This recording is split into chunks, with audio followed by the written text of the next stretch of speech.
좋은 날입니다.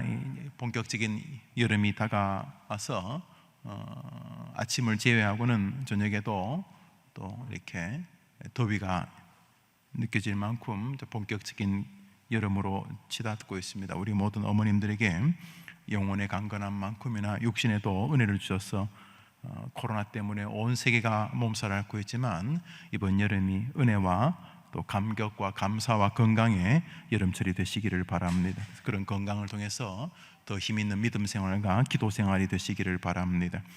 우리 한번 따라 해볼까요? 동력자가 있는 삶. 여러분 해봅시다. 시작. 한 번 더 시작.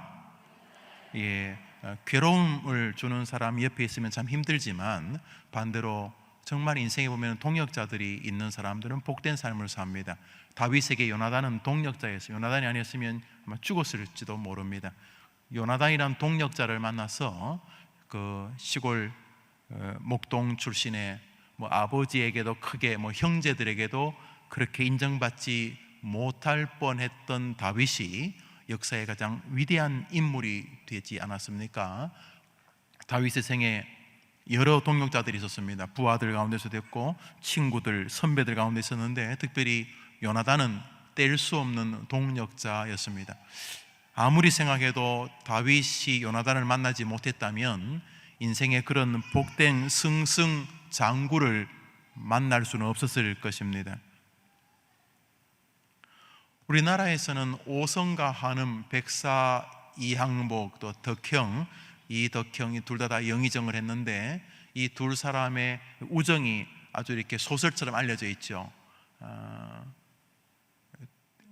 둘 다 영의정을 했다는 것 자체가 대단한 거 아닙니까? 백사가 어려움을 당할 때에서 이항복이 어려움을 당할 때에 임금 앞에 이덕형이가 나와서 그를 변호해 준 장면이 기록에 있더구만요. 목이 달아날 뻔했는데 그래서 훗날 이항복과 이덕형 사이를 오성과 한음이라 그래서 좋은 친구의 어떤 한 예로 들고 고사성어까지 만들어질 만큼 우리나라에서 인정받는 형제를 느끼는 친구입니다. 서로가 밀고 끌어줘서 당대 최고의 자리인 영의정까지 두 사람이 다 가게 된 거죠. 그러나 백사나 덕형보다 훨씬 더 참 극적인 만남은 바로 다윗과 요나단입니다. 엄청난 신부적인 격차가 있었습니다. 요나단은 날 때부터 이스라엘의 초대 임금의 아들이었습니다. 그러나 다윗은 시골에서 자기 양도 아니고 남의 양을 받아서 키워주는 그런 좀 어려운 삶을 사는 사람이었고 거기다가 장남 중심의 아버지 밑에서 거의 7, 8째 막내 축에 속했기 때문에 가정에서도 크게 인정받지를 못했습니다. 여기 혹시 그런 분들 어머님들 안 계십니까?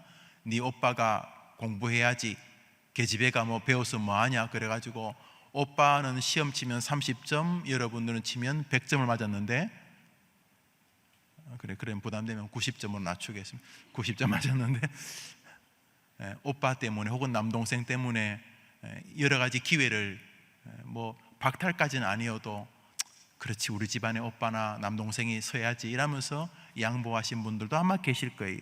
한 70, 80, 60 되신 분들 가운데는 그런 이야기를 하시는 분들이 꽤 많이 있거든요. 다윗이 그랬어요.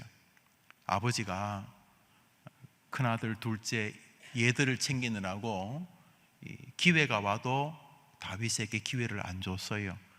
내가 볼 때 너는 인물이 아니다 이런 거죠.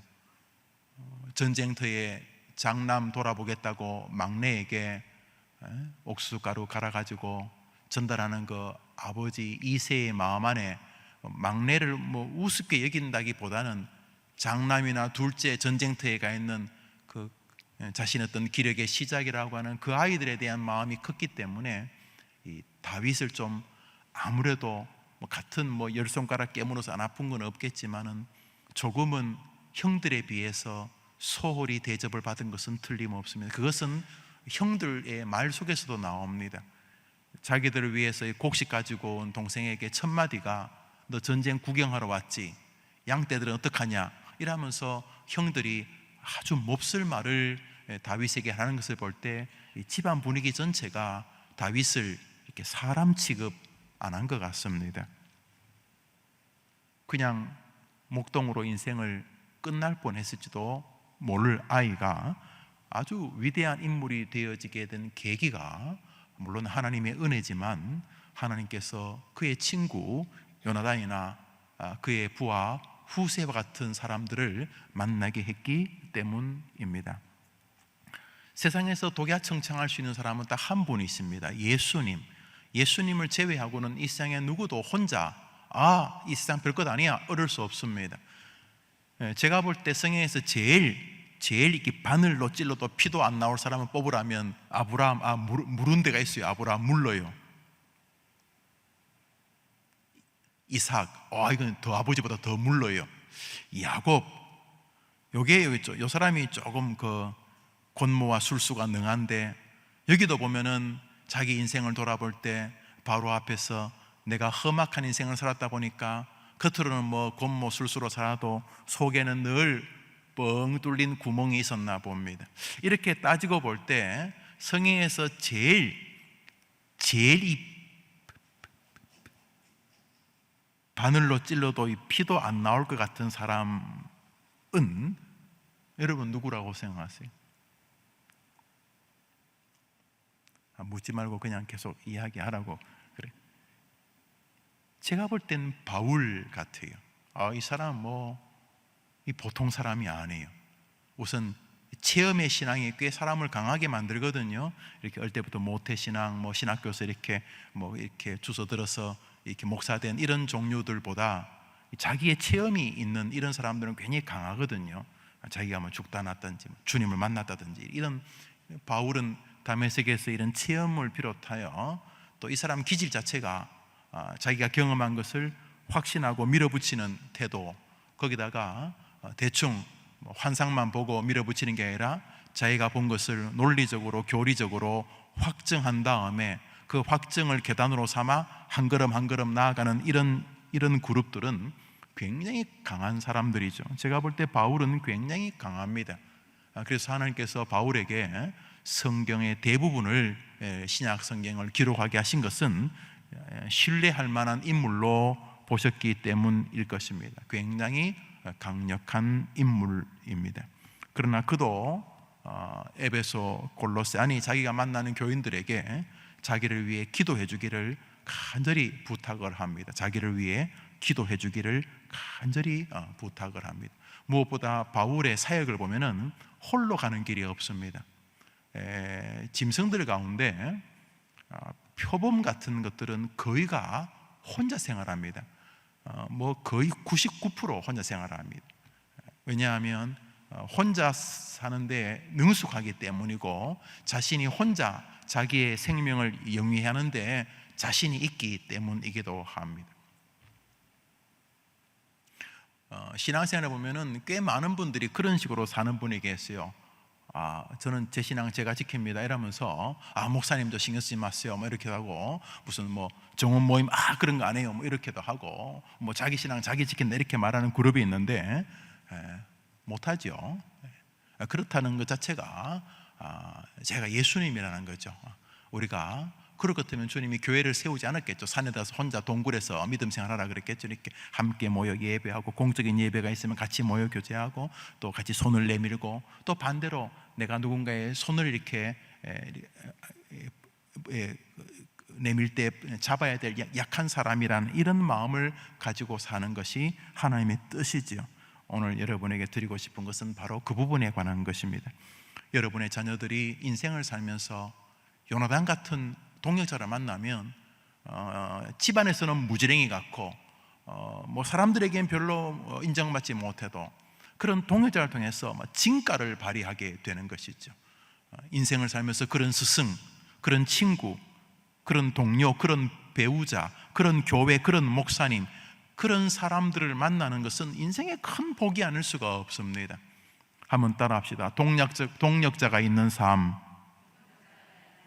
반대로 여러분 주변에 여러분의 자녀들의 친구들이 어머님 딸 순이 때문에 제가 인생이 달라졌어요. 어머님 아들 철수 때문에 제가 새롭게 인생을 살게 되었어요. 어머니 너무 감사해요. 이러면서 여러분이 기도하는 자녀들이 동시에 다른 사람들에게 다윗처럼, 요나단처럼 동력자가 되어주기를 여러분이 시간 기도하자는 것입니다. 바울이 사역을 할 때 그 강력한, 바늘로 찔러도 피도 안 나갔던 사람이 인생을 살면서 홀로 다닌 적이 없습니다.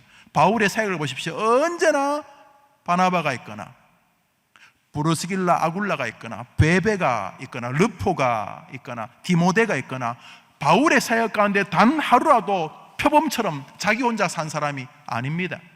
제가 볼 때 성경에서 제일 센 사람을 찾으라면 바울입니다.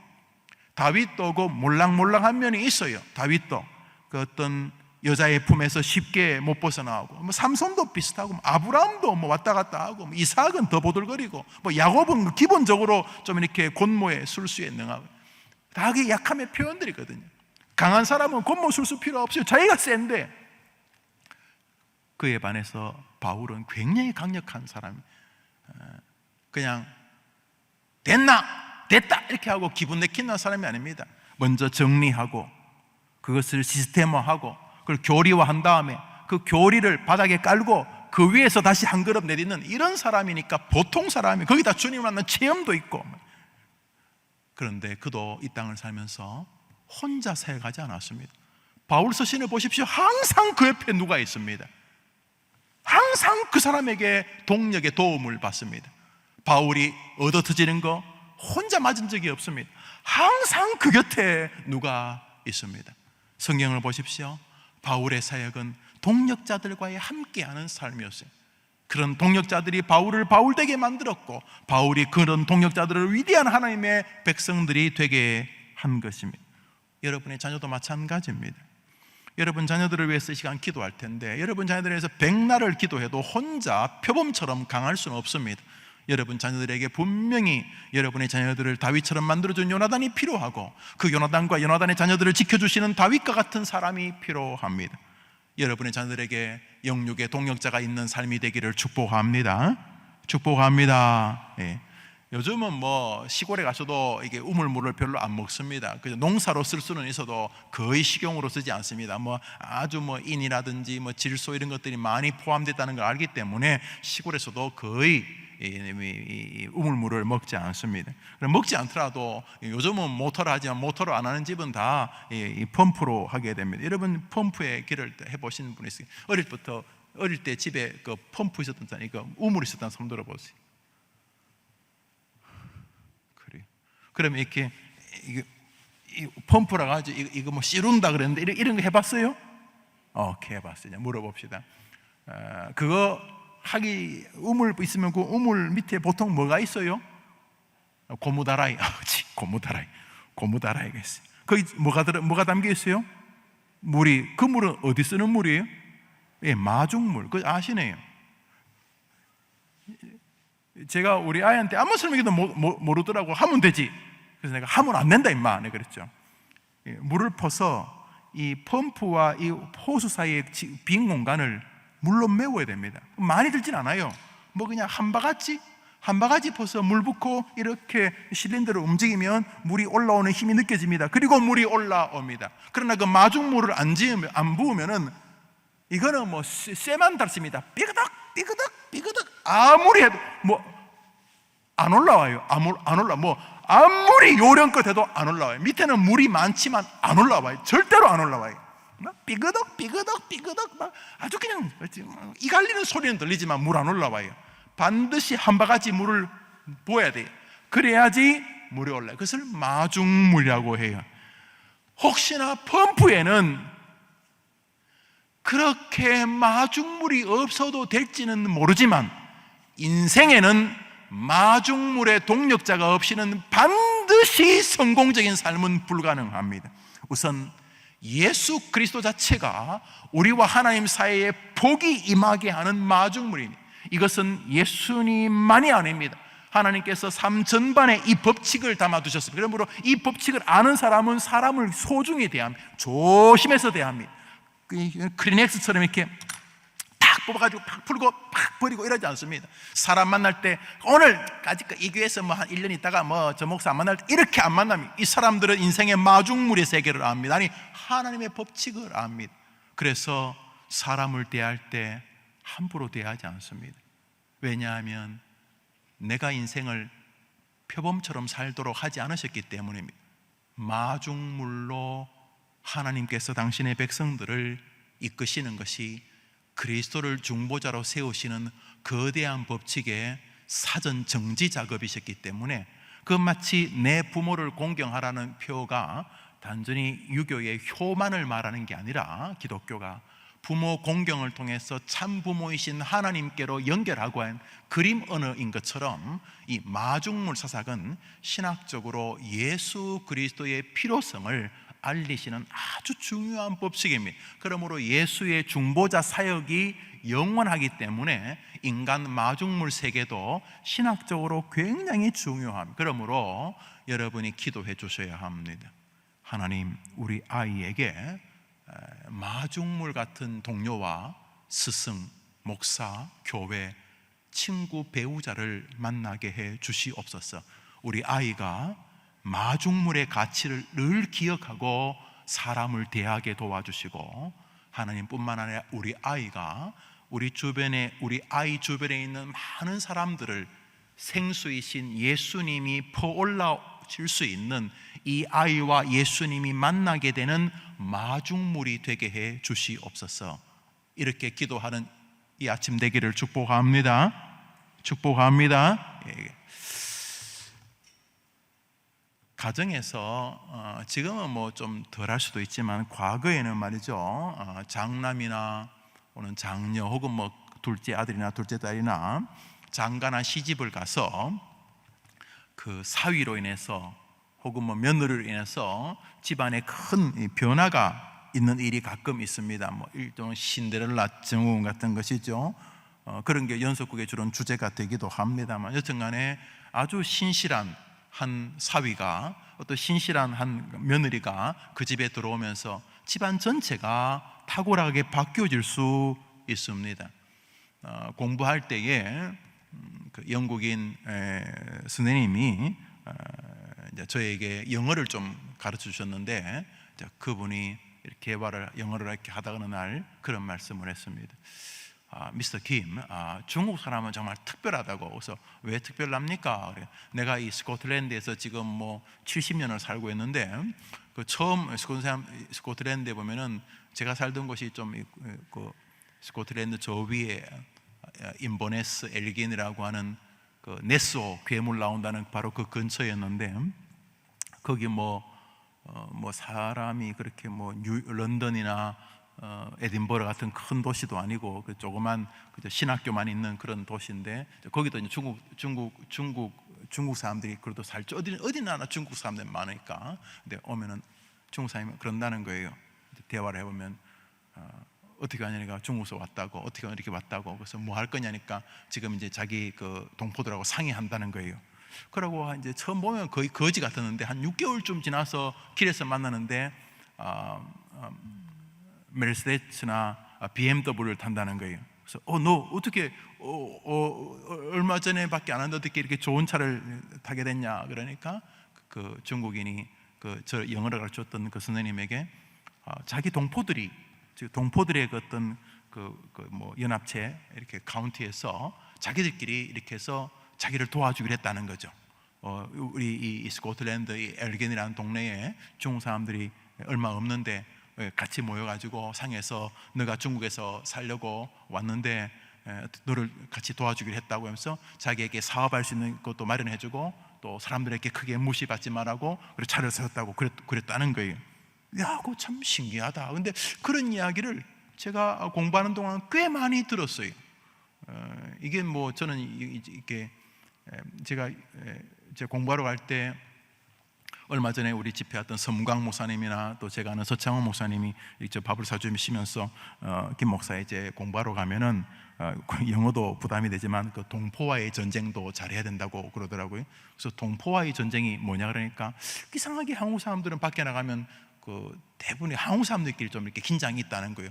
사기 쳤다 그러면 보통 한국 사람이 사기를 친다는 거예요. 근데 제가 가보니까 그 말이 맞겠어요. 왜냐하면 영어를 못해가지고 그 외국 사람에게는 사기가 잘 안 돼요. 사기를 치려면 이렇게 사기를 치려면 말을 잘해야 되는데 영어를 못하니까 사기 칠 곳이 같은 동부밖에 없다. 이게 너무 우리나라를 좀 폄하하는 것 같기도 하고 뭐 근데 약간 그런 있을 수 있어요. 그죠? 외국 생활 하다 보니까 작은 일에 사소하게, 또 한국 사람들은 오지랖이 넓어서 남의 일에 관심도 많고 그러다 보니 그런데, 반대로 중국 사람들의 그 어떤 펠로십의 이야기를 들어보면 자기 동포들을 그렇게 도와준다는 거예요. 뭐 2번인가 3번인가 도와준대. 그래서 그래, 제가 이제 저한테 영어를 가르친 사람이니까 하면서 자기가 그 중국 사람 만났는데 그 사람이 뭐 이렇게 조그만 뭐 식당 비슷한 거 열었는데 어떻게 했나 그랬더니 동포들이 이렇게 모여가지고 도와줬다 이렇게 말하는 거예요. 그래서 열심히 생활한다 그래. 제가 있던 그 엘긴에도 한국인 교회는 전부 다 이렇게 영국인 교회를 빌렸었는데 중국인 교회는 언덕 위에 아주 예쁘게 중국 교회를 탁 지어서 중국인들 예배를 드리는 것을 제가 보았어요. 이게 참 중국 사람들은 다는 안 그렇겠지만 가는 곳마다 굉장히 비슷한 이야기를 내가 들었는데 그 동포들이 서로 도와주는구나. 그래서 빨리 일어선다는 거예요. 빨리 일어선다. 정말 중국인들이 좋은 면으로 무서운 사람들이다, 그런 생각이 듭니다. 근데 성경에서 갈라디아서도 서로에게 동력을 해주라. 이렇게 한 사람이 이렇게 인생에 무거운 짐을 지고 하잖아요. 그러니까 우리 학생들이 자기 진로가 불투명하다는 게 참 무겁잖아요. 그 불투명한 무거운 짐을 지고 갈 때 그 짐을 같이 좀 덜어주는 것, 뭐 길을 열어준다든지 어디 소개해준다든지 뭐 이런 것들이겠죠. 그래서 인생의 짐을 지는데 이게 동력자, 서로가 동력자가 되라는 말을 아예 교리로 담아 두셨습니다. 사실 예수님이 우리를 동력하시잖아요. 지옥 갈 수밖에 없는 우리를 예수님께로, 하나님께로 이렇게 자꾸 이렇게 이끌어 주시는 거죠. 우리의 그 저주의 짐을 예수님이 대신 져주시는 거죠. 수고하고 무거운 짐진 자들아 다 내게로 오라. 이 말은 당신 앞에 내려놓으라는, 자기가 지겠다는 것 아닙니까? 갈라디아서 6장입니다. 읽어보겠습니다. 시작. 너희가 그래요. 하나님, 우리 아이의 인생에 어릴 때부터 사람에 대해서 배신감이나 느끼고 믿을 놈 아무도 없어 이런 식으로 살지 않고, 우리가 뭐 세상에 다 이렇게 탁월한 사람만 있는 건 아니니까 하나님, 우리 아이가 살면서 다윗에게 요나단 같은 그런 동료를 만나게 해주십시오. 요나단이 다윗보다 한 10살이나 20살 정도 많았을 것으로 추정을 합니다. 한 20살 정도 많았을 수도 있어요. 20살도 뭐 친구 될 수도 있잖아요. 그럼에도 불구하고 다윗과 요나단의 삶을 볼 때에 거기에는 말할 수 없는 은혜와 은총이 있습니다. 하나님, 우리 딸이, 제게 맡긴 이 귀한 아들이 인생을 살면서 다 도둑놈이에요, 엄마, 믿을 놈 아무도 없어요 이러지 말고, 엄마 내 생에 너무너무 감사한 것은 좋은 동료자를 만난 것이에요. 누구? 엄마도 아실 거예요. 이렇게 말할 수 있는, 10대, 20대, 30대, 50대, 80대가 되어도 다윗에게 요나단 같은, 이양복에게 이덕형 같은 그런 동력자, 그런 동력자 같은 배우자, 이 얼마나 존귀하고 귀한 일입니까? 하나님께서 여러분의 자녀들에게 서로 짐을 질 수 있는 그런 동력자를 붙여주시고, 여러분의 자녀들에게 붙여주시고, 나아가 여러분의 자녀들이 바로 다른 이들에게 그런 복된 동력자가 되어서 그리스도의 존귀한 법을 성취할 수 있는 여러분의 가문들 되기를 주님의 이름으로 축복합니다. 오늘 본문에는 그런 인물이 등장을 합니다. 요한 3서는 15구절로 되어 있는 성경인데요, 이 15구절 가운데 사람 이름은 딱 2명이 나옵니다. 한 사람은 가이오라고 하는 사람, 이 편지를 받는 사람으로 보여집니다. 15구절 가운데 요한이 말하고 있지만, 뭐 자기가 말하고 있지만, 여기 사람 이름이 딱 2명이 등장합니다. 한 사람이 전반부에 있는 가이오, 그리고 한 사람이 중후반부에 있는 드메드리오라는 사람입니다. 이 가이오는 요한과 요한의 제자들의 사역에 굉장한 동력자가 되었습니다. 반대로 이 디오드레베는 요한과 요한의 동력자들에게 굉장히 걸림돌이 되었습니다. 우선 이 가이오에게 고맙다고 말하는데 가이오에게 구체적으로 뭐가 고마운지를 알 수가 사실은 없어요. 우리 3절부터 6절까지 읽어보겠습니다. 3절부터 6절까지 시작. 형제들이 와서 내게 있는 진리를 정언하되 내가 진리 안에서 행한다 하니 내가 심히 기뻐하노라. 내가 내 자녀들이 진리 안에서 행한다 함을 듣는 것보다 더 기쁜 일이 없도다. 사랑하는 자여, 내가 무엇이든지 형제 곧 나그네 된 자들에게 행한 것은 신실한 일이니 그들이 교회 앞에서 너희의 사랑을 증언하였느니라. 내가 하나님께 합당하게 그들을 존송하면 좋으리로다. 자, 저기 여러 구절이 있는데요. 3절부터 6절까지 고맙다는 말이에요. 가이오야, 나와 나의 제자들을 이렇게 잘 돌봐줘서 또 동력해줘서 고맙다는데 뭐가 고마운지 잘 모르겠어요. 노란 글씨만 읽어볼까요? 먼저 3절입니다. 시작. 참 멋있는 말이지만 내가 진리 안에서 행한다는 말이 멋있는 말인데 뭘 말하는 것인지 모르겠어요. 5절입니다. 시작.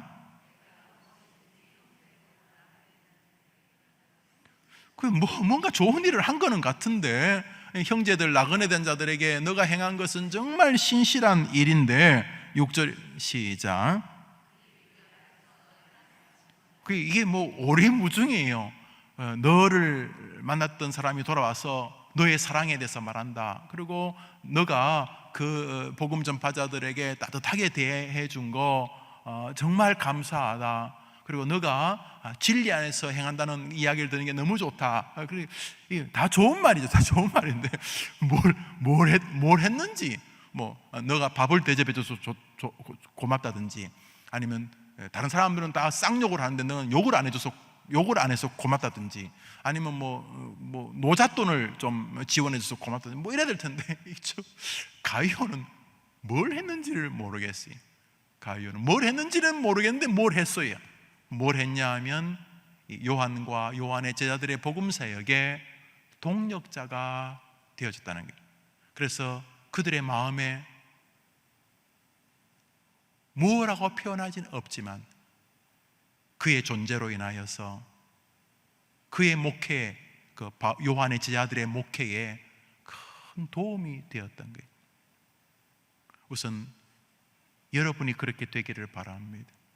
여러분이 주님의 교회에, 또 주님의 나라에, 우리 하나님 보실 때에, 또 교회를 이끄는 목사가 볼 때에 그냥 곁에 있는 것만으로도 위로가 되는 그 동력자, 여러분의 자녀들이 주님께 그런 동력자들이 되기를 바랍니다. 그런 동력자, 그런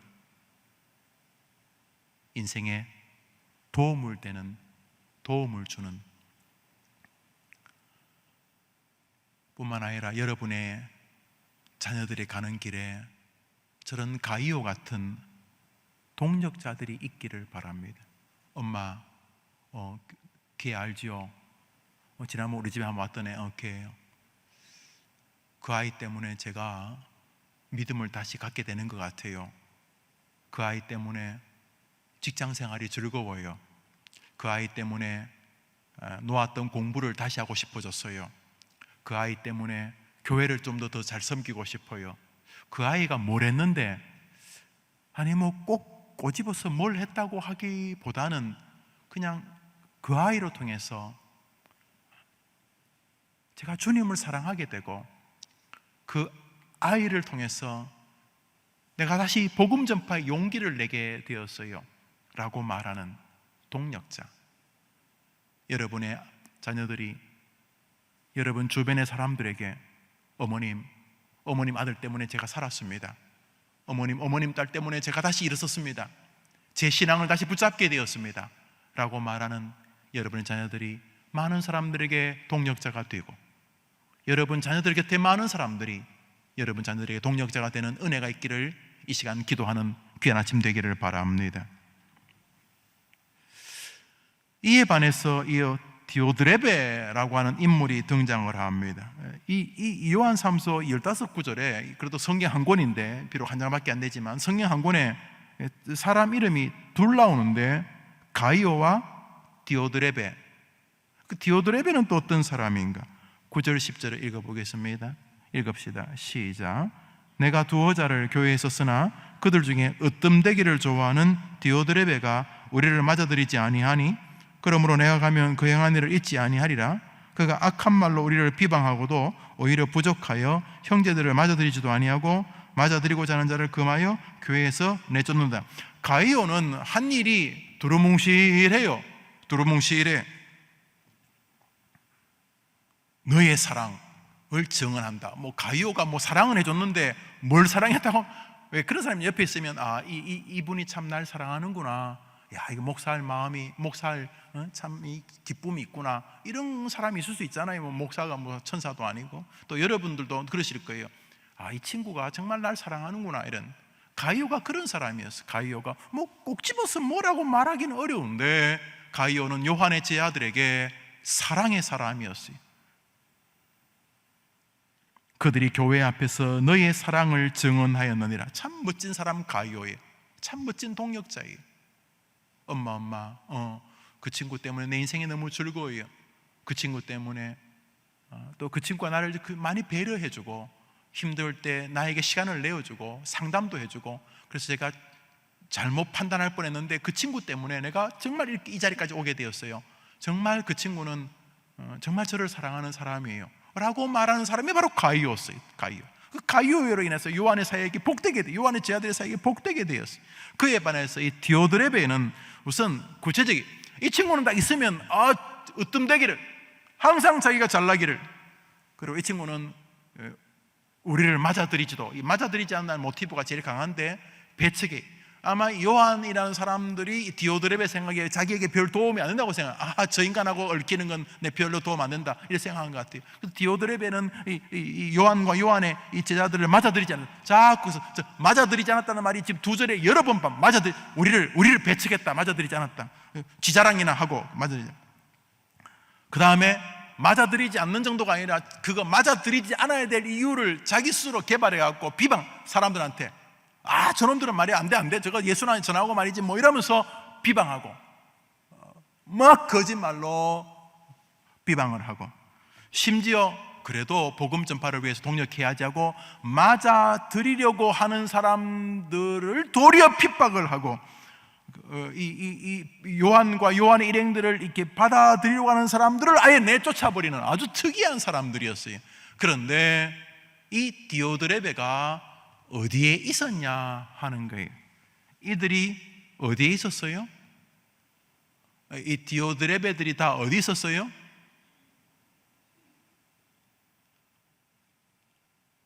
제일 마지막 노란 걸 읽어볼까요? 제일 마지막 노란 거. 시작. 맞아들이고자 하는 자를 금하여. 이 디오드레베들이 다 어디 있었어요? 교회 안에 있었어요. 교회 안에 있다가 사람들이 이렇게 들어오려고 하니까 어이! 하고 다 내어 쫓은 독특한 집사들, 독특한 권사들, 독특한 장로들, 목사들, 청년들이 있던 거죠. 디오드레베는 으뜸되기를 좋아하고 사람들을 따뜻하게 맞아들이지 아니하고 남을 비방하고 긍휼을 베풀려는 사람들을 내어 쫓아버리는 아주 특이한 교인들이었습니다. 디오드레베. 가이오는 뭘 했는지를 정확히 말하기가 어렵지만 디오드레베는 뭘 했는지 뚜렷합니다.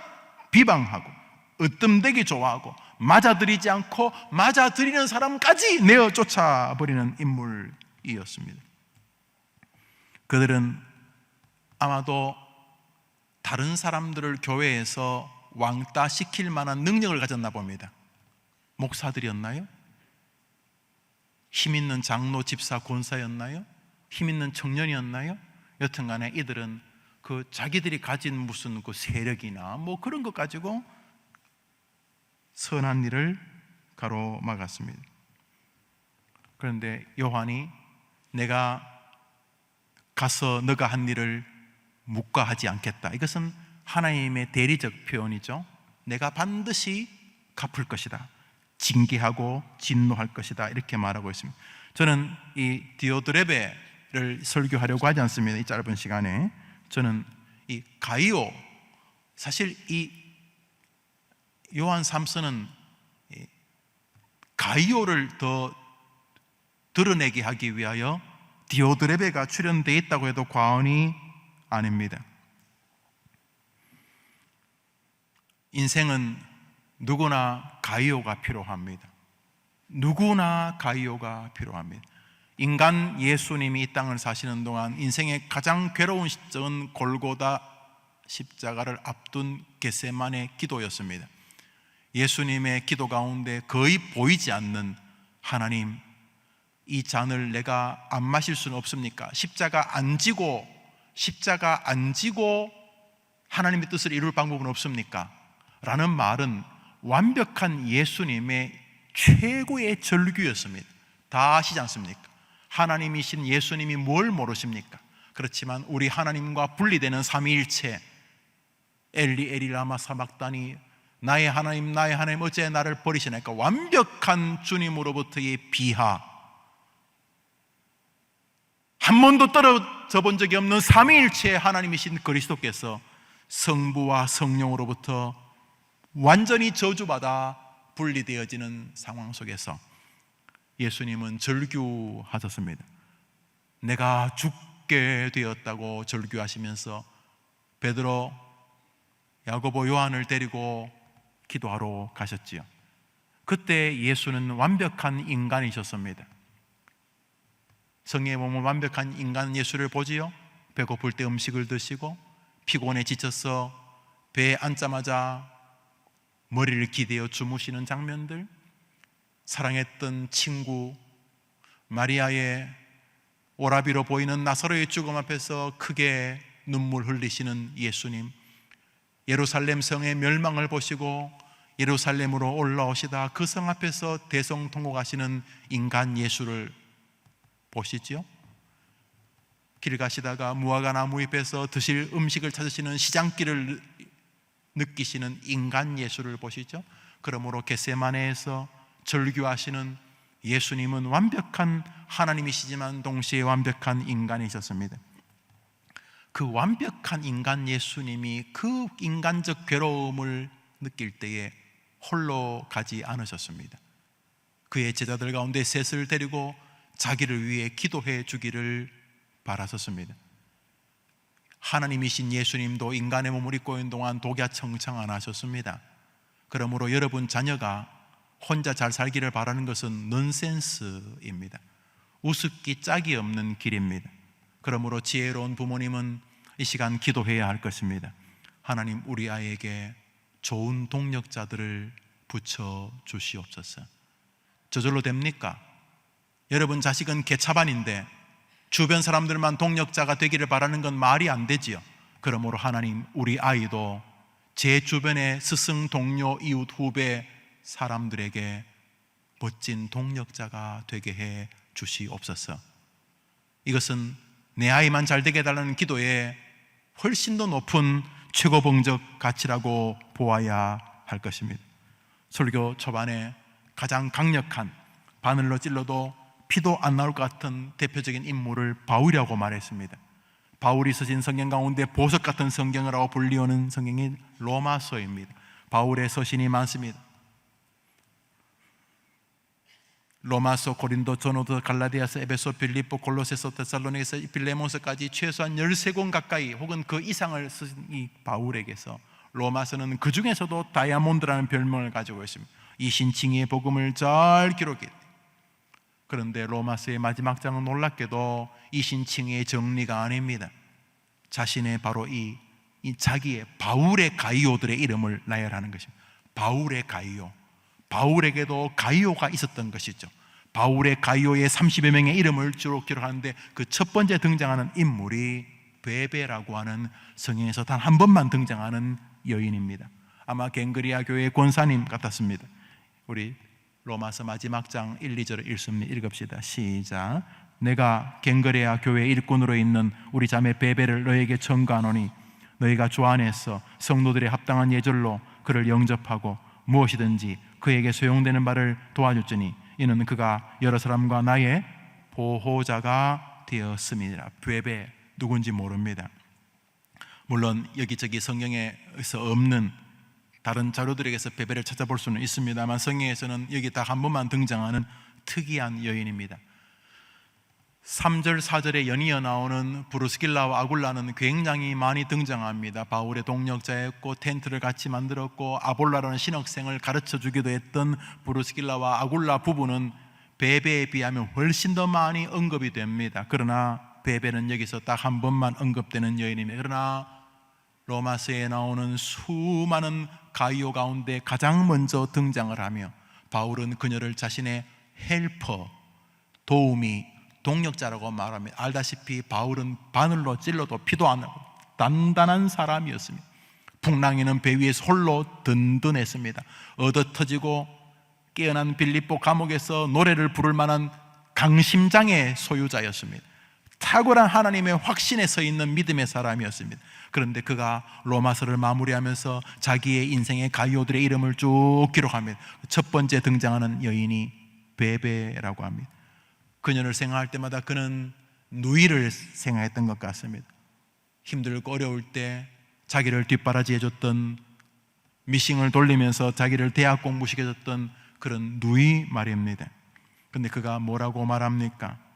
베베는 수많은 사람들 뿐만 아니라 나의 헬퍼였다, 나의 가이오였다, 이렇게 말하고 있습니다. 여러분, 사도 바울 같은 이 위대한 하나님의 사람에게도 가이오들이 있었던 것입니다. 그런 면에서 여러분의 자녀들을 위해서, 가이오를 위해 기도하지 않는 것은 너무 어리석은 것입니다. 하나님, 내 아이가 표범처럼 자기 혼자 이 땅에서 홀로 살아가게 해주옵소서. 그건 웃긴 일입니다. 그러나 지금 많은 자녀들이 그렇게 삽니다. 자기 혼자 탁월하면 인생을 잘 살 거라고 생각을 합니다. 우습기 짝이 없는 일입니다. 베드로도 요한과 다녔습니다. 바울도 수많은 동력들과 다녔습니다. 아니, 예수님조차 힘겹고 어려울 때 자기를 위해 기도해 줄 동력자를 요청하셨습니다. 하물며 여러분의 자녀들이 무슨 탁월한 인생들이라고 자기 혼자 인생을 잘 살고 행복할 수 있다는 말입니까? 그런 면에서 이 시간 여러분이 기도해 줘야 됩니다. 자녀들은 그런 거 아무것도 모르고 그냥 이 땅에서 인생을 불질러서 자기 혼자 성공하겠다고 생각하는 아이들인지, 아니면 이것도 저도 모르는 어린 초등학생, 유치원 학생이든지 간에 엄마들은 기도해 줄 수 있는 권리와 특권이 있지 않습니까? 하나님, 우리 아이에게 아름다운 믿음의 동력자와 인생의 동력자 가이오를 붙여 주시옵소서. 동시에 하나님, 우리 아이가 가는 곳마다 이 아이의 친구들을 통해서, 이 아이의 스승과 동료들, 제자들을 통해서 어머님 아들 때문에, 어머님 딸 때문에 내가 멋진 바울이 될 수 있었습니다 라고 말할 수 있도록 내 아이가 인생에서 가이오의 가치를 누리게 하여 주시옵소서. 어떤 사람은 말 한마디로 가이오가 됩니다. 다 죽으려고 하는데 그 말 한마디가 죽으려고 하는 직전의 사람을 일으켜 세우는 가이오가 되기도 합니다. 어떤 사람은 작은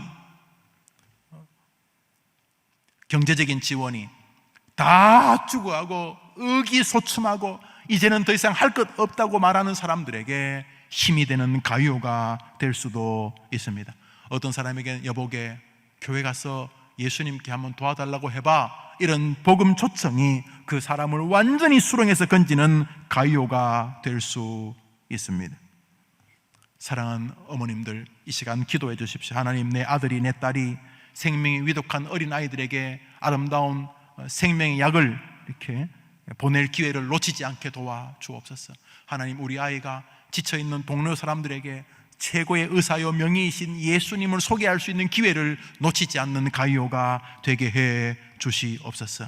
하나님, 우리 아이가 아직도 박봉이고 하겠지만 자기가 번 돈 중에 일부분을 가지고 다른 사람을 복되게 하고 살리고 그가 그리스도 안에서 새로운 소망을 갖게 하는 아름다운 가이오가 될 수 있는 기회를 돈 아낀다는 이유로 놓치지 않게 도와주시옵소서.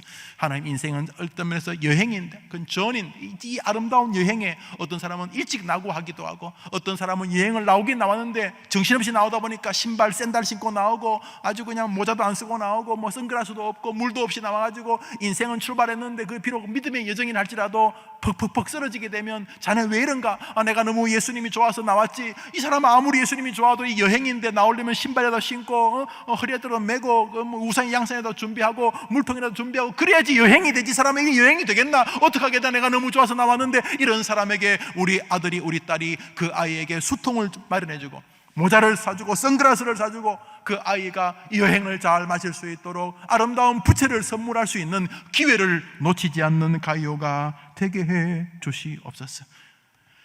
디오드레베처럼 자기 자랑이나 하고, 하나님과 가까워지려는 사람을 방해하고, 연약한 사람을 도우는 사람을 벨 꼴려 안이꼬아하고, 자기도 누리지 못하고 남도 누리지 못하게 하는 그런 어리석은 인생들이 아니라, 하나님, 우리 아이가 이 땅을 살면서 하나님을 위하여서 인생에서 자기에게 동력자가 필요하다는 의식을 늘 가지면서 누구를 만나더라도 조심스럽게 사람을 맞이, 함부로 뭐 휴지 뽑아서 쓰고 코 풀고 버리듯이 그렇게 일회용으로 사람을 대하지 말고 항상 조심해서 사람을 대하도록 도와주시옵소서.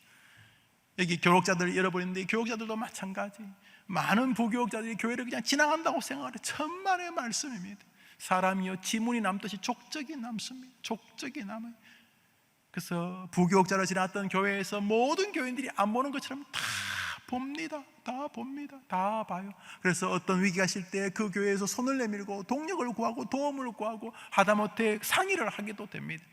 그런데 많은 사람들은 지나가는 교회를 크리넥스 그냥 한번 쓰고 뭐 지나가는 교회 아니올시다. 교역자들이 그렇다면 성도들은 더더욱 심각하게 생각해야 할 것입니다. 사랑하는 여러분, 이 땅에서 인생을 사는 동안 사람을 굉장히 조심하게 대해야 됩니다. 왜냐하면 하나님은 그런 사람들을 통해서 우리의 가요를 마련해 주셨기 때문에. 근데 그 가요를 발로 차고 조롱하고 야유하면서 자기는 나는 가요 필요 없어요 이렇게 말하는 사람 많습니다. 마치 그것은 나는 요나단 필요 없어요. 다윗은 요나단을 만나지 못했으면 벌써 죽었거나 인생의 복을 누리지 못했습니다. 사실 요나단을 만나지 못했다면 다윗은 훨씬 더 병들었을 것입니다. 아마 자기가 앞서 칼을 빼가지고 사울을 죽여버릴 수도 있을 것이고, 다윗이 요나단을 만나지 않았더라면 엄청난 문제를 일으켰을 것입니다. 그런데 다윗이 요나단을 만났어. 다윗에게 가요라는 요나단은 다윗 생애를 축복으로 만듭니다. 결국 요나단의 그 가문들은, 후손들은 무비보셋처럼 다윗을 통하여서 가요의 은혜를 잊게 됩니다. 사울은 몰락한 집안의 자녀들이 완전히 능지처참이 될 뻔했지만은 가이오 같은 다윗을 만나서 요나단의 가문은 다시 명맥을 유지하게 되었죠. 인생에는 가이오가 필요합니다. 그러므로 많은 사람들은 이것을 우습게 여깁니다. 독야청청합니다. 그래서 오늘도 함부로 말합니다. 함부로 사람을 비난합니다. 함부로 야유하며 뒤통수에 사람을 비난하는 것을 아무렇지 않게 생각합니다. 그 사람이 지금 현장에 없다는 일 때문에 함께 모여서 그 사람을 반찬처럼 막 밥 한 번, 그런 분들은 반찬이 필요 없어요. 그 김권사 있지? 머리 볶은 거 봤어? 욕하면 충분히 밥이 넘어가기 때문에 너무 어리석은 것입니다. 너무너무 바보 같은 짓입니다. 하나님, 우리 사랑하는 아이에게 멋진 동력자를 주시옵소서.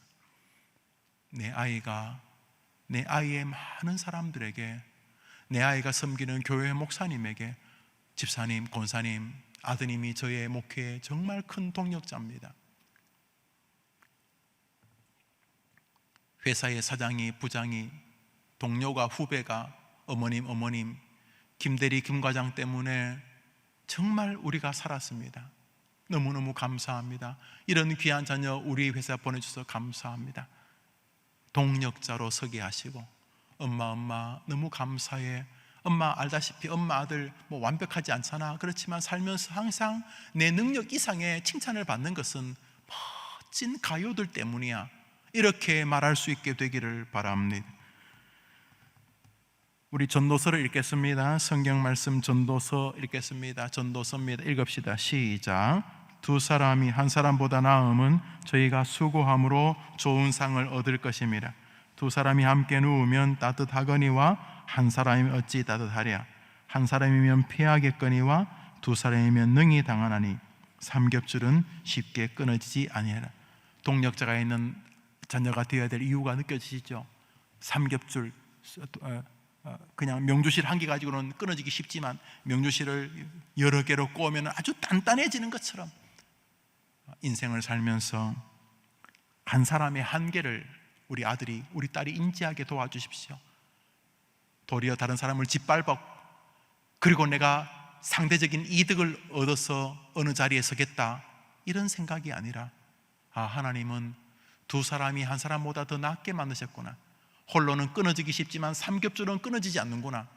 내게는 가이오가 필요하고 내게는 베베가 필요하구나. 이런 마음을 가지고 살 때 먼저 저도 그런 생각 가져야 됩니다. 김 목사가 나 대단해, 나 혼자 할 수 있어, 나 못해요. 나 못합니다.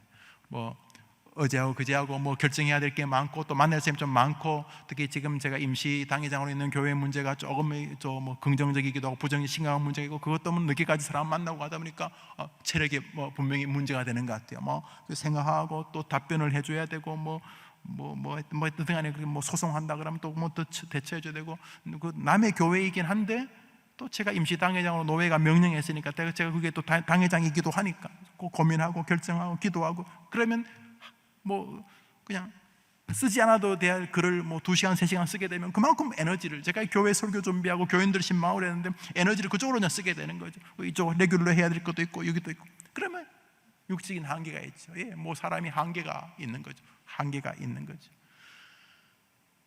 목사도 한계가 있어요. 목사도 뭐 여러분 뭐 제일 뭐 교회에서 믿음이 좋은 사람처럼 보일지 모르겠습니다. 목사도 바울 같은 사람도 동력자가, 그래서 그가 이 목회를 끝낼 즈음에 로마서에서 그 많은 동력자들 이름을 기록한 것은 그가 정직하기 때문에, 나 바울이야, 나 대단해, 총 나간다, 칼 나간다, 나 주님 만나서 다메섹 도상에서 이 땅 헛소리 하는 게 아니라 이런 베베와 같은 이 권사님이 나의 보호자였다, 그래서 내가 지금 이만큼 목회하는 것이다.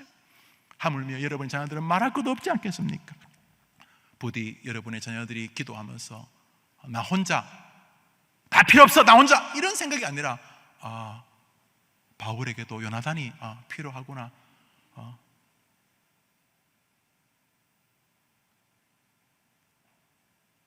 동력자가 필요하구나. 하나님이 그래서 내가 동력자가 필요하다는 것을 알게 하시려고 늘 연약함을 갖고 살아가게 하는구나. 동시에 나도 다른 사람의 동력자가 되기를 원하시는구나. 이렇게 상고하는 동안 그래서 예수님이 필요한 거구나. 이런 모든 동력자 사상은, 이 동력자 신학은 인생의 최고의 동력자이신 예수 그리스도를 통해서만 천국에 간다는 하나님의 놀라운 세계를 담아두신 진리구나. 먼저 주님, 나는 나의 진정한 동력자이신 예수님이 필요합니다. 주님이 아니고는 나는 설 수가 없습니다. 주님 아니면 나는 안 됩니다. 이런 최종적 동력자이신 그리스도를 바라보면서 동시에 주님의 작은 분신들인 우리는 이 땅에서 내가 다른 사람의 동력자가 필요한 것처럼 다른 이도 나의 동력이 필요하고, 바로 그 사이에서 하나님의 놀라운 역사를 주님이 기대하시고 기뻐하신다는 걸 기억하면서 다른 사람과 동력하는 것이 귀찮은 게 아니라 그것이 시너지를 발휘하는, 능력을 발휘하는 길이 된다는 사실을 마음에 새기면서 여러분이 기도해 주시기를 바랍니다. 마지막으로 베니어 합판에 대한 얘기를 하겠습니다. 베니어 합판, 베니어라는 것이 이렇게 나무, 톱밥 같은 거 나무를 눌러가지고 만든 합판이 베니어입니다. 그래서 베니어 얇은 거는 거의 모든 사람이 깰 수 있습니다. 부실 수 있습니다. 이렇게 결이 있기 때문에 한쪽을 발로 이렇게 확 밟으면 끼어집니다. 그 베니아라고 하는 그 나무를 이렇게 눌러서 만든 베니어 합판에다가 물건을 실을 수 있는 게 1입니다. 1. 그래서 2를 실으면 부서집니다. 근데 베니어 2장을 합치면 2를 실어야 되는데 4.5를 올릴 수 있다고 합니다. 베니어 한 장에는 1밖에 못 올리는데 베니어 2장을 겹치면 4.5를, 베니어 석 장을 올리면 8에서 10을 올릴 수 있다. 이게 기하급수적으로 그 무게를 강하게 할 수 있다. 한 줄은 끊어져도 삼겹줄은 든든한 것입니다. 부디 우리 아이가 이 세계, 이 동력자를 통해서 당신의 나라를 이루고 동력자들을 통해서 최고의 동력자이신 그리스도께로 나오게 하는 이 진리를 기억하면서 인생을 살아가게 도와주시옵소서. 이런 마음을 가지면 사람을 함부로 대하지 않습니다. 절대로 함부로 대하지 않습니다. 왜냐하면 나 혼자 백날하는 게 1입니다. 그런데 둘이 같이 마음 먹으면 2가 아니라 4입니다. 4.5입니다. 그러면은 1을 열심히 하는 것 100날 해도 못하는 것을 둘이 하면은 나누고도 배를 더 남게 됩니다. 석장이 힘을 합치면 아주 대단합니다. 베니어 합한 8장인가를 올리면 탱크도 올려놓을 수 있다면, 탱크도, 어마어마한 탱크도 베니어 합한 8장이면 올려놓을 수 있대요. 한 장 힘은 아무것도 아니에요. 한 장 8개 나와봤자 아무것도 아니에요. 그러나 그 8장을 서로 겹쳐서 말이지 만들면은 강력한 힘이 되는 것은 주님의 뜻입니다. 모쪼록 여러분의 자녀들을 위해 기도할 때 하나님, 동력자가 있는 삶이 되게 해 주시옵소서. 아직 자녀들인 건 모를 수도 있어요. 오히려 다른 사람은 자기 방해꾼, 경쟁자, 저걸 밟아버려야지 내가 잘 된다고. 잘 돼봐야 1입니다. 1. 2 올리면 다 찌그러집니다. 밟아서 되는 게 아니라 동력자가 있을 때 다윗이 되고 바울이 되는 것입니다. 같이 한번 기도하겠습니다. 우리 불을 다 꺼주시겠습니까? 우선 어머니들의 지난 삶을 돌아보면서 한번 기도하겠습니다. 어머니들은 동력자들이 있었습니까?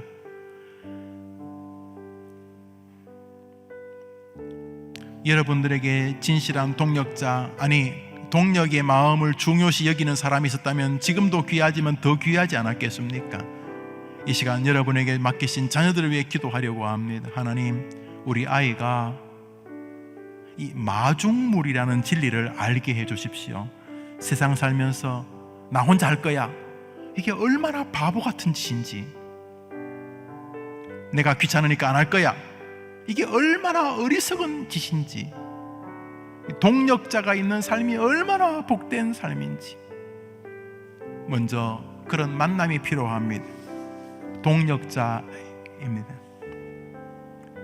하나님, 우리 아이에게 이런 동력자 의식을 가진 좋은 동료를, 또 상대를, 또 배우자를, 또 교회를, 목사를 만나게 해 주십시오. 하나님, 우리에게 다윗 곁에 요나단 같은 동력자가 있게 해주십시오. 바울 곁에 실라나 디모데 같은 동력자가 있게 해주십시오. 바울 곁에 베베 같은 동력자가 우리 아이들 곁에 있게 해주십시오. 동시에 하나님, 우리 아이가 자기 인생에 동력자가 필요하다는 사상을 꼭 마음에 새기게 도와주십시오. 그래서 자기도 다른 사람에게 동력자가 되어주는 것이, 나 혼자 잘하면 1, 동력자와 힘을 합치면 4.5, 이야, 이거는 뭐 기하급수적으로 강해지는 것이니까 동력자에게 힘을 합쳐주는 것이 망하는 게 아니고 너무너무 잘 되는 것임을 알게 해 주십시오. 해림교회도 김용호 목사 혼자 안 하고 교역자들과 함께 한다면 훨씬 강하겠죠. 집사님, 장로님, 권사님들과 함께 하면 훨씬 더 탁월해지겠죠. 동력자 사상, 우리 아이에게 그 동력자의 능력을 주시기를 원합니다. 마지막으로 하나님, 우리 아이가 살면서 나에게는 참 동력자이신 예수님이 계십니다. 나에게는 이분이 안 계시면 아무것도 아닙니다. 동력자 신앙을 기도하고 묵상하는 동안 자신의 참 동력자가 되기 위해 오신 예수님을 바라보는 은혜를 경험하게 도와주시옵소서. 우리 아이에게 좋은 동력자를 주옵소서. 우리 아이가 좋은 동력자가 되게 하옵소서. 참 동력자이신 예수님 만나게 해 주옵소서. 우리 아이를 통해 우리 교회가, 우리 아이를 통해 자신의 가정이, 우리 아이를 통해 우리 아이 주변의 삶이 복을 받게 하여 주옵시고, 동력자를 통해서 우리 아이가 복을 받게 해 주옵소서. 한번 크게 따라합시다. 주여, 제 아이가 동력자들과 함께하는 삶을 살게 해 주옵소서. 우리 주여 한번 외치고 기도합시다. 주여! 하나님 아버지, 표범처럼 혼자 살아가는 세상입니다. 혼밥, 혼술, 뭐든지 혼자 하는 시절입니다. 얼마나 어리석은 짓인지, 다른 사람을 귀찮아하는 시절입니다. 이기심이 극을 향하는 시절입니다.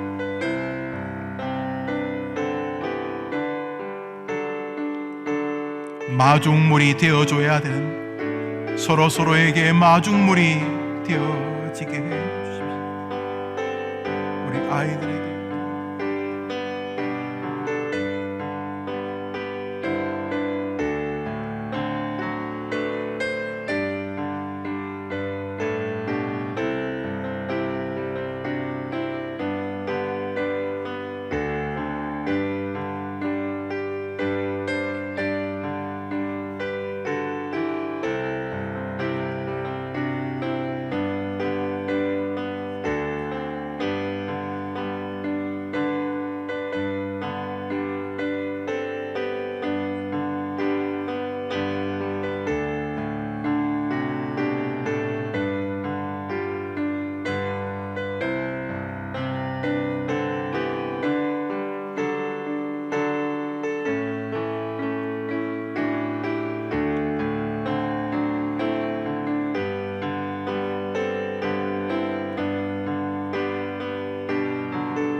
우리 이제 이 제목을 한 세 가지 제목으로 나눠서 기도하겠습니다. 뭐 자기 자식을 위해 기도하지 않는 어머님이 계시겠습니까? 그렇지만 어떤 기도는 하나님이 정말 기뻐하시는 기도가 있습니다. 오늘 기도가 대표적인 그런 제목의 기도라고 생각을 합니다. 먼저 기도할 것은 우리 아이가 자신이 세상을 살 때에 자기 힘만으로 안 되고 하나님은 동력자들을 통해서 각자의 삶을 축복으로 이끄신다는 것을 우리 아이가 마음에 잘 간직하게 해달라고 기도하는 것입니다. 계속 I can do it, 나는 할 수 있어, 이런 식으로 자꾸 말하지 말고, 하나님은 동역자들을 통해서 내 삶을 더 윤택하게 하시고 내 삶을 더 보람있게 하시고, 하나님은 동역자를 통해서 내 삶을 더 가치롭게 하신다는 믿음을 가지고 살아가도록, 하나님이 나를 그렇게 이끄시기 때문에 내 주변의 사람들은 굉장히 중요한 사람들이다. 누가 요나단인지는 금방 모르지만 내 주변의 사람들은 굉장히 내게 소중한 사람들이다 라는 의식을 가지고 우리 아이가 살아가게 도와주십시오. 똑같은 의식을 하나님은 내가 누군가에게 뛰어난 동역자가 되기를 원하셔서 나를 보내셨다는 마음을 가지고 살게 해주십시오. 세상이 나 중심으로 돈다는 사람이 꽤 많은데 그건 너무 어리석은 것입니다. 자녀들 가운데 그렇다면 이미 인생은 폭격 맞기 일보 직전에 서 있습니다. 다른 사람이 그런 것처럼 하나님은 나를 다른 사람의 동력자로 세우셨다, 이 마음을 가지고 살아간다면 너무너무 복됩니다. 하나님, 우리 애가 나는 다른 사람의 동력이 필요하다는 마음처럼이나 하나님은 내가 다른 사람에게 동력자가 되기 위하여 이 땅에 보내셨다, 이런 마음 말이죠. 저는 원로 목사님을 대할 때마다 이분이 참 저의 귀한 동력자다, 이런 마음을 가졌습니다. 어른도 살아계실 때 대부분 저를 그렇게 생각해 주셨습니다. 동력자라는 것은 그런 것 아니겠습니까? 하나님, 우리 애가 세상 나 혼자 할 수 있어, 제발 그런 말 하지 말고 나에게는 동력자가 필요하다는 마음을 가지고 사람을 대하고, 동시에 나도 하나님은 나만이 아니라 다른 사람의 동력자가 되는 복을 다른 사람에게 얻게 하기 위하여 나를 보내셨다는 마음 가지고 살아가게 도와 주옵소서. 이 제목으로 기도합니다. 우리 기도합시다. 하나님 아버지, 이기적인 시절입니다. 다른 사람을 짓밟아서라도 내가 이득되기를 원한다면 무엇이나 하려고 합니다. 그런 면에서 심히 악한 시절이고, 동시에 다른 이들을 위하여 조금도 수고하지 않는 게으른 시대입니다. 얼마나 어리석은 인생인지 우리 아이들 이럴 때부터 알게 도와 주옵시고, 믿음의 길을 가는 동안 오직 하나님의 은혜 속에 있게 하옵소서. 동력의 길에 서게 하옵소서. 다른 사람의 동력이 필요하다는 마음을 가지고 겸손하게 살게 하시고, 다른 사람의 동력이 필요하다는 마음을 가지고 다른 사람을 소중하게 대하게 도와주시고, 다른 사람의 동력이 필요한 약한 사람이라는 사실을 알고 하나님 앞에 더 기도하게 도와주시고, 똑같은 마음으로 하나님은 내가 다른 사람의 동력자가 되기를 원하시는 마음으로 보내셨다는 믿음을 가지고 살아가게 도와 주옵소서. 어디서 무엇을 하든지 그 믿음, 그 은혜 속에 살게 하옵소서. 하나님 아버지, 동력의 길에서 언제나 동력의 길에서 주님, 결단코 홀로가 아니란 사실을 기억합니다. 언제든지 그 길을 믿음의 길을 걸어가도록 도와주시기를 원합니다. 도와주시기를 바랍니다. 하나님 아버지, 도와주시기를 원합니다. 우리 한 제목으로도 기도합니다. 한 제목부터 기도할 것은 이 가이오가 누구를 동력했냐 하는 것입니다. 가이오의 가장 큰 동력은 복음 전파자들이었습니다. 이 시간 기도합니다. 하나님, 우리 애가 열심히 돈 벌어서 선교사님들에게 동력자가 되게 해주십시오. 담임 목사님에게 동력자가 되게 해주십시오. 담임 목사가 은퇴할 쯤 병들어 연약해 있을 어머니들에게 가셔서 권사님, 집사님, 아드님이 저의 목회의 가장 큰 동력자였습니다 라고 말할 수 있는 은혜를 달라고 기도하십시오. 그게 쉬운 일이 아닙니다. 우리 아이가 이 땅을 살면서 세상 사람들이 살아가는 방식이 아니라 복음 전파자들의 동력자가 되게 해 주시옵소서. 이 제목으로 기도합니다. 기도합시다. 하나님 아버지, 전 세계의 교회가 어려움을 겪고 있습니다. 물론 중국이나 아프리카의 교회들은 번성하고 있지만 이미 깃들이 잡힌 국가들 속에서 반기독교적 사상이 세상을 붙잡고 있는 이 시대에 우리 자녀들이 복음 전파자의 동력자들이 되기를 원합니다.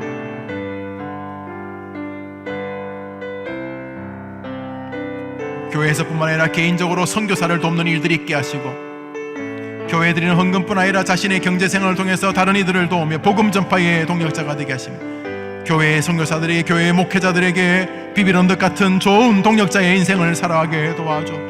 가이오처럼 사랑한 자여 내 영혼이 잘된 같이 내가 범사에 잘되고 강건하기를 바란다는 이런 축복을 받는 우리의 자녀들 되게 하여 주시옵소서.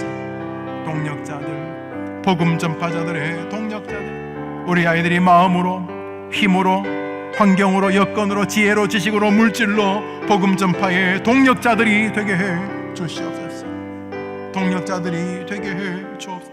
우리 마지막으로 기도할 것은 이것입니다. 하나님 아버지, 우리에게는 인생의 동력자들이 비록 부족해도 최종적인 동력자 예수 그리스도가 내게 있습니다.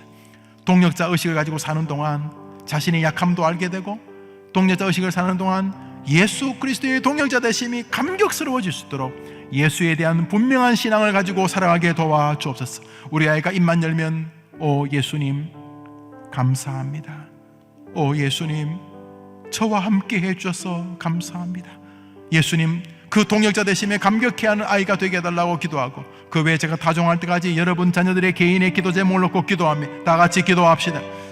하나님 아버지, 우리 아이가 믿음의 길을 승리로 걸어갈 수 있고 세상의 길을 승리로 걸어갈 수 있도록 어머니들이 기도합니다. 이 시간 어머니들의 기도에 담겨있는 모든 기도가 결국 예수 만나면 다 해결되는 것 아니겠습니까? 우리 아이들이 예수를 감격스럽게 예수를 고백하게 도와주옵소서. 먹고 사는 문제, 지혜 문제, 지식 문제, 직업 문제, 결혼 문제, 모든 문제도 우리 어머니들의 기도 가운데 이 어머니 기도에 응답되는 역사가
기도를 마무리하십니다. 기도를 마무리하십니다.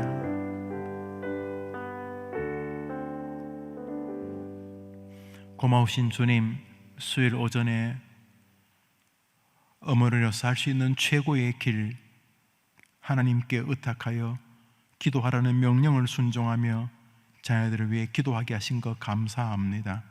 오늘은 우리 아이에게 동력자가 있는 삶의 가치에 대해서, 그리고 우리 아이가 다른 사람들에게 동력자가 되는 삶이 결국 자기를 복되게 한다는 사실을 기억하면서 말씀을 같이 상고하고 그 제목을 붙들고 기도했습니다. 하나님, 동력자가 없는 삶을 살지 않도록 하나님 도와주시옵소서. 우리 아이 주변에 좋은 동력자들로 가득하게 하시고, 또 우리 아이가 다른 사람들에게 좋은 동력자가 되어서 우리 아이 곁에 있는 많은 사람들이 우리 아이들을 통해 복을 받게 도와주시옵소서. 이 시대가 악한 시절입니다. 동력자의 가치를 훼손하고 너 혼자 잘해보라고, 다른 사람들은 너의 방해자라고 속이면서 함께 동력을 하면 4배, 10배, 100배의 능력을 발휘할 사람들을 작은 짐 하나 이길 수 없는 약한 자로 만들어버립니다. 주님, 우리 아이들을 거룩한 하나님의 백성답게 살아가게 도와 주옵시되, 동력의 가치를 가슴에 새기면서 늘 사람을 조심스럽게 대하게 도와 주옵소서. 무엇보다 최종적인 동력자이신 그리스도를 기억하며 사는 남모를 감격스러움을 믿음으로 경험하게 하여 주시기를 원합니다. 이런저런 제목 가지고 기도한 모든 어머니들의 기도를 들어주실 예수님의 이름으로 기도합니다. 아멘. 할렐루야. 여러분의 성도님들이 어머님 기도에 나오시면서 헌금을 주셨습니다. 제가 헌금을 넣고 기도하겠습니다. 우리 구호하도록 하겠습니다. 어머니 기도의 헌금 뒤에 대부분의 아이들의 이름이 기록이 되어 있고 간절한 제목들이 있습니다. 읽을 때마다 기도하게 됩니다. 우리 함께 몸부림치며 우리에게 맡겨는 거룩한 축복의 숙제들인 자녀들을 믿음으로 잘 이끌 수 있도록 기도하시게 되기를 바랍니다. 우리 구호합시다. 나는 기도하는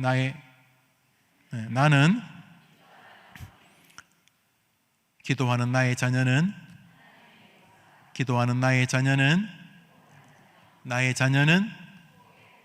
그렇게 믿으십시오. 그리고 기도하십시오. 나의 기도는, 우리 애들이 다 죽으려고 하죠. 나의 기도는 수요일 오전은 우리 옆 사람에게 임자 자녀 잘 될 거야 인사해 줍시다. 좋은 오후 되십시오.